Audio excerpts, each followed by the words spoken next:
Kalau Leisure buat in-ear monitor sih biasa banget ya. Tapi kalau dia buat dongle, hal baru yang tidak biasa. Biar gak panjang lebar, bumper dulu.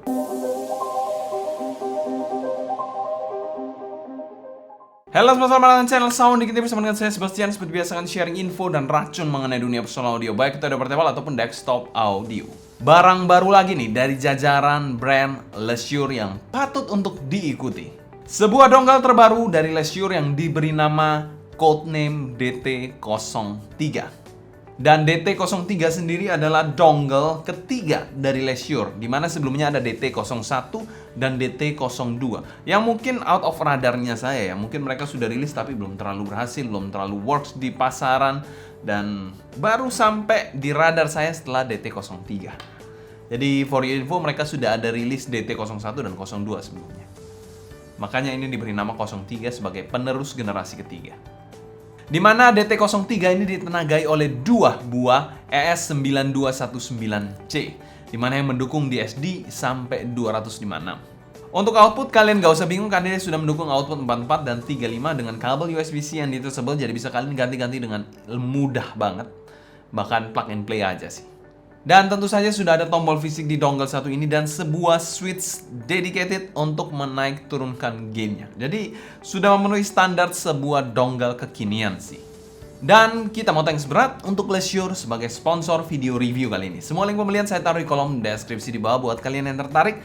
Dan 100% review ini adalah opini pribadi saya. Oke, berbicara soal packaging dari dongle satu ini. Dongle satu ini sendiri untuk lengkapnya kalian bisa cek aja di link di atas ya. Ini adalah salah satu dongle yang menurut saya mantap banget untuk packagingnya. Dimana dari segi kelengkapannya terutama ya di sini dia memberikan kelengkapan yang super banget menurut saya.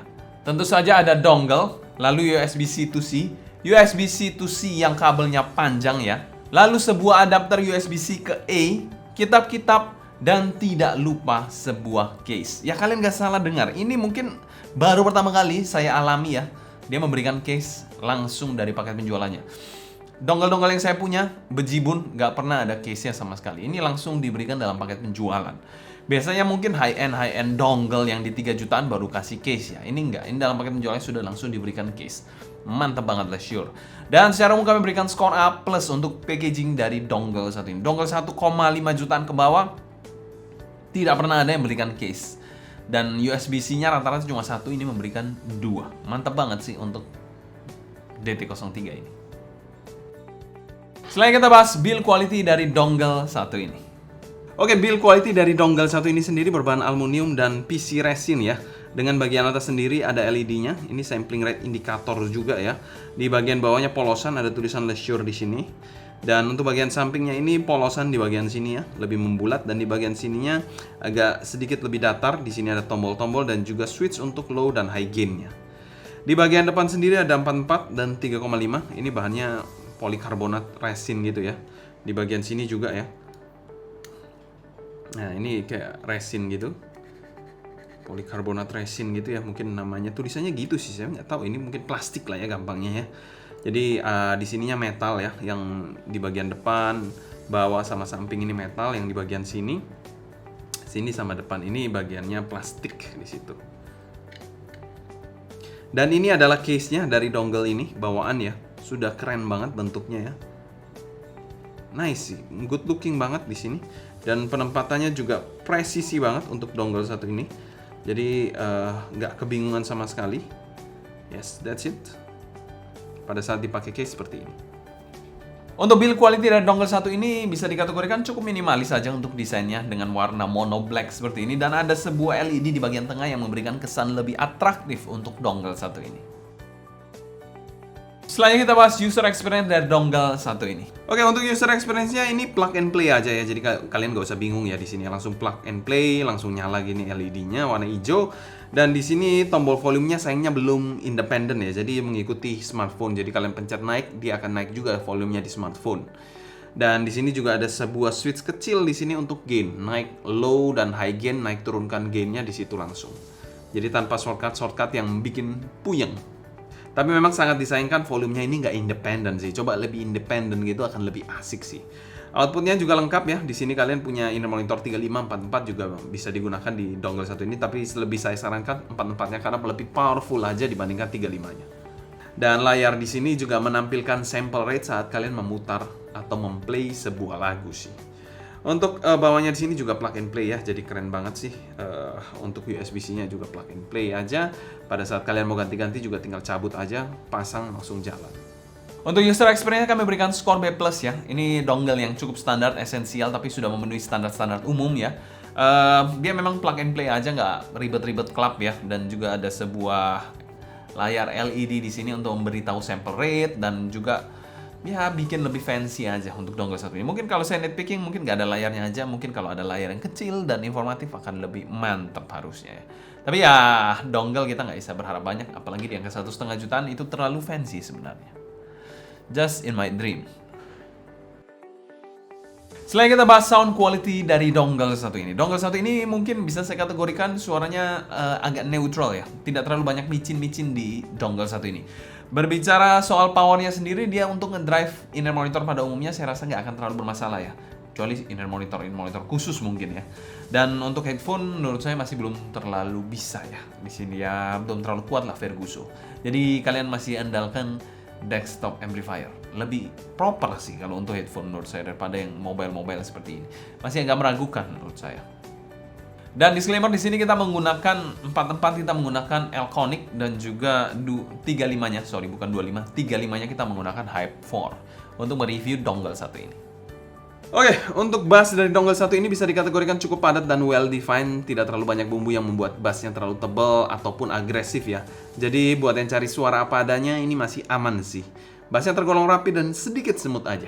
Untuk bagian mid-nya di sini terasa neutral dan pas posisinya dan somehow cukup cakep sih mid-nya dan rada smooth dikit juga. Dinamikanya juga cukupan di sini dengan clarity yang terjaga juga. Tapi downside-nya bisa agak sedikit boring buat yang cari suara energik ataupun super mellow sih. Untuk treble-nya well defined, memberikan kesan yang sedikit bright tapi masih terkontrol, detailnya juga terjaga dan cakep juga. Dan secara umum kami berikan skor B+ untuk suara dari dongle satu ini. Bassnya cukupan, mid-nya aman dengan treble yang sedikit berani. Selanjutnya kita bahas teknikalitas dari dongle satu ini. Dongle satu ini adalah dongle yang enak dicolok inner monitor apa aja, tanpa merubah karakter atau menambahkan micin-micin pada inner monitor kalian. Jadi kalian dengar apa adanya dari inner monitor kalian tanpa terlalu banyak distorsi ya, tanpa terlalu banyak colorize juga. Untuk timbernya so far so good, gak ada yang ngaco-ngaco banget dari dongle satu ini. Untuk black background juga nggak ada masalah, all pitch black, pretty nice. Semua dongle-dongle yang saya review rata-rata sudah bagus banget untuk noise floor-nya. Mungkin saya harus beli Andromeda dulu ya buat dengerin noise yang lebih proper ya. Karena inner monitor yang saya punya mungkin nggak terlalu sensitif ya. Lebih sensitif biasanya Andromeda, itu biasanya digunakan untuk ngetes noise floor sih. Tapi saya nggak punya karena ya mehong juga saya harganya. Untuk soundstage-nya bisa dikategorikan cukup lega di dongle satu ini, tapi bukan yang megah ya. Jadi ya bukan yang membuat sampai megah gitu, tapi memberikan rasa lega ya, nggak terlalu sempit terasa di sini. Untuk detailnya juga pretty nice di dongle satu ini, mengikuti atau bunglon dari inner monitor kalian. Kalian inner monitornya detail, source-nya detail, mantap sih harusnya. Dan secara umum kami berikan skor A- untuk teknikalitas dari dongle satu ini. Ini pretty good dongle ya menurut saya. Nggak ada yang gimana-gimana. Mungkin agak terkesan boring bahkan ya presentasinya. Tapi saya suka dongle yang seperti ini karena bisa dicolok inner monitor apa aja tanpa merubah karakter dari inner monitor kalian terlalu banyak atau memberikan micin terlalu banyak. Jadi ya true to the sound, true to the cans ya, to the inner monitor. Selain kita bahas pro dan cons dari dongle satu ini. Cons dari dongle satu ini yaitu dia tidak ada layar, yaitu terlalu fancy sekali lagi. Itu saya berharap sih.